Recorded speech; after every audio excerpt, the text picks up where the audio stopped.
ప్రధానంగా ఇక బీసీలకు రిజర్వేషన్లకు సంబంధించి 42% రిజర్వేషన్లను ఇక్కడ స్థానిక సంస్థల ఎన్నికల్లో ఇస్తారా ఇవ్వరా అనేటువంటి విషయంపైనే ఇప్పుడు ప్రధానంగా చర్చ జరుగుతూ ఉంది.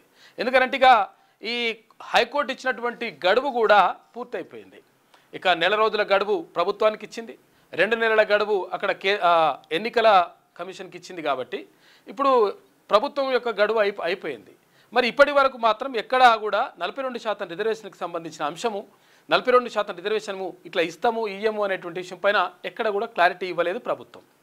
ఈ నేపథ్యంలో నిజంగా చిత్తశుద్ధి ఉందా, నిజంగా ఇక్కడ 42% రిజర్వేషన్ని స్థానిక సంస్థల ఎన్నికల్లో బీసీలకు అమలు చేస్తారా అనే దానిపైన ఒక సందిగ్ధత మాత్రం నెలకొని ఉంది.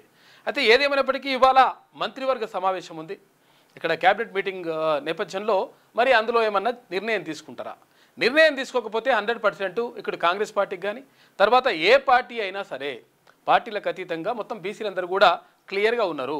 ఎందుకంటే మావోడవాడు మందోడవాడు, మావోడు అంటే మాకు మేలు చేసేటోడు, తర్వాత మాకు 42%కి సంబంధించి ఎవరైతే అంటే ఇప్పుడు పార్టీల పరంగా ఇస్తా అంటే అదేం అవసరం లేదు. ఎందుకంటే ఒక్కొక్క పార్టీ ఒక్కొక్క దగ్గర ఇస్తుంది. ఎందుకంటే చాంద్రాయణగుట్ట, యాకుత్పుర, ఏది ఇది చార్మినార్ ఇటుంటుందిగా. అంటే ఎంఐఎం గెలిచే చోట ఎట్లయితే కాంగ్రెస్ పార్టీ గతంలో టికెట్లు ఇచ్చిందో అట్లనే ఇప్పుడు కూడా ఏది ఓడిపోయే దగ్గర బీసీలకు టికెట్లు ఇచ్చేటువంటి అవకాశం ఉంటుంది. అట్లా దానివల్ల నష్టం జరుగుతుంది అని చెప్పేసి చాలామంది ఆందోళన చెందుతూ ఉన్నారు. కాబట్టి 42% రిజర్వేషన్ ఇస్తే అన్ని పార్టీలు కూడా తప్పనిసరిగా ఆయా గ్రామాల్లో కానీ ఆయా ఎంపీటీసీ స్థానాల్లో కానీ అక్కడ జెడ్పీటీసీ స్థానాల్లో కానీ తప్పనిసరిగా ఇవ్వాల్సినటువంటి అవసరం ఉంటుంది. కాబట్టి ఆ 42%లో 100% 42 మంది 100కు 42 మంది బీసీలే 100% అక్కడ ప్రజాప్రతినిధులుగా ఉంటారు.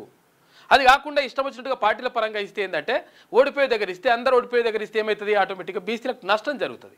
కాబట్టి 100% 42% రిజర్వేషన్ ఏదైతే అన్నారో 100% దాన్ని అమలు చేయాల్సినటువంటి అవసరం బాధ్యత ప్రభుత్వం పైన ఉన్నది. తర్వాత ప్రతిపక్షాలు కూడా సపోర్ట్ చేయాల్సిన అవసరం ఉన్నది. మరి ఏం చేస్తాయి, ఏం కథ, చేయకపోతే ఏమవుతుంది, చేస్తే ఏమవుతుంది, ఇవన్నిటిపైన మొత్తం కూడా ప్రజలు నిశితంగా గమనిస్తూ ఉన్నారు.